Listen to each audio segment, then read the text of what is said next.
a story of trauma, transformation, and true strength. Picture this. An elderly couple is having dinner one quiet evening. The husband takes a deep breath, looks his wife in the eyes, and says, "Honey, I'm so sorry for losing my temper with you so often. How do you manage to stay so calm when I explode like that?" She pauses, smiles, and replies. Well, I just go clean the toilet every time. Surprised, he asks. "Really? That helps?" She nods. Yes, because I use your toothbrush.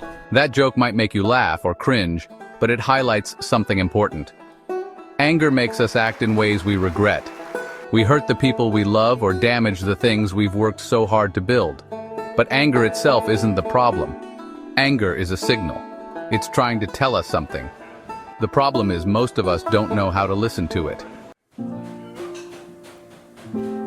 I grew up in a house where anger was loud, terrifying, and painful. My father didn't just yell, he hit. His anger was a physical force, something you couldn't escape. As a kid, I was terrified of him. I didn't understand why he acted that way, but I knew I didn't want to be like him. My mom was the opposite. She avoided conflict at all costs. She smiled through her pain, stayed silent when things got bad, and did whatever it took to keep the peace.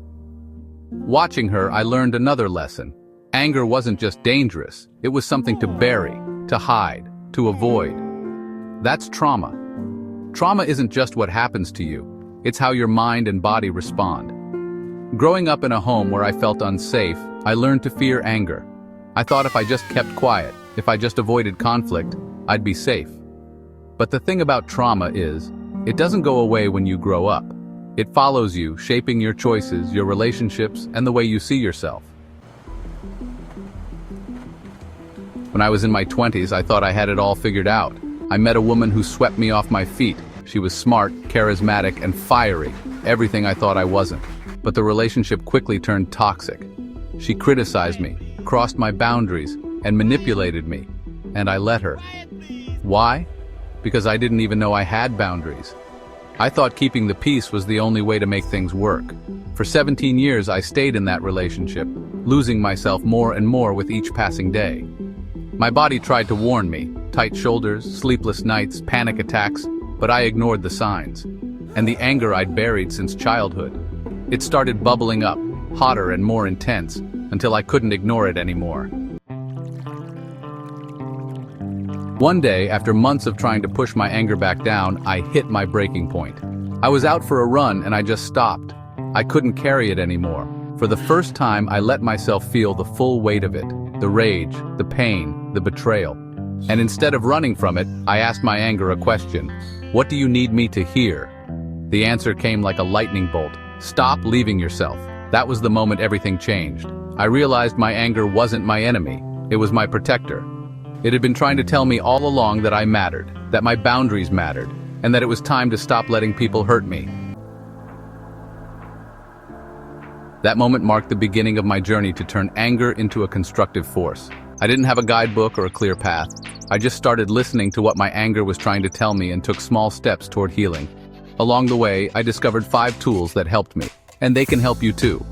The first tool was acknowledging the trauma. I had to admit to myself, my father's abuse traumatized me. Saying those words out loud was one of the hardest things I'd ever done, but it was also one of the most freeing. It helped me understand that my fear of anger wasn't a weakness. It was a response to years of trying to survive in an unsafe environment. If you've been through something similar, take a moment to reflect on it, write it down or say it out loud. That wasn't my fault, but it shaped me. And now I'm choosing to heal. Next, I learned to listen to my anger. When I stopped running from it and asked, what do you need me to hear? My anger told me, you're letting people walk all over you. That was a wake-up call.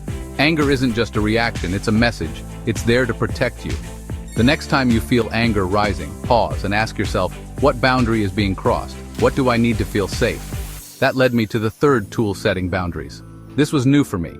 I had spent my whole life trying to avoid conflict, but I realized that boundaries weren't about pushing people away. They were about protecting my sense of self. I started small, saying no when something didn't feel right, and yes when it did. Every time I set a boundary, I felt stronger and more in control. I also discovered the importance of moving my anger. Anger is energy, and if you don't let it out in healthy ways, it builds up and explodes. I started running, journaling, and even screaming into a pillow. It felt strange at first, but each time I let my anger move through me, I felt clearer and calmer. Finally, I used my anger to rebuild my life. Anger showed me where I was unhappy and gave me the motivation to change. I started setting goals, learning how to communicate better, finding healthier relationships, and creating a life where I felt respected and safe. Anger isn't the problem, it's what you do with it that matters. For most of my life, I didn't know that. I thought anger was something to fear, something to bury, or something to unleash when it got too big to hold. But the truth is, anger can be your greatest teacher. It can show you what you need to protect, what boundaries you need to set, and what kind of life you want to create. When I started to listen to my anger instead of running from it, everything changed. I began to understand that my anger wasn't just rage, it was pain, it was fear. It was the little boy inside me who had grown up in a home filled with yelling and violence, who had learned that the world wasn't safe. My anger was trying to protect that little boy, to make sure I didn't let anyone hurt me like that again. Anger, the thing I had feared for so long, became my ally. It wasn't the enemy, it was the fire that helped me burn away the lies I'd been telling myself. Lies like, you don't matter, or you don't deserve better. So I ask you, what is your anger trying to tell you? What boundary needs to be set? What part of your life needs to change? You don't have to have all the answers today. Just take one step. Listen to what your anger is saying and let it guide you. Not to hurt anyone, not to destroy anything, but to build something better. The choice is yours. Anger can either control you or help you take control of your life. What will you choose?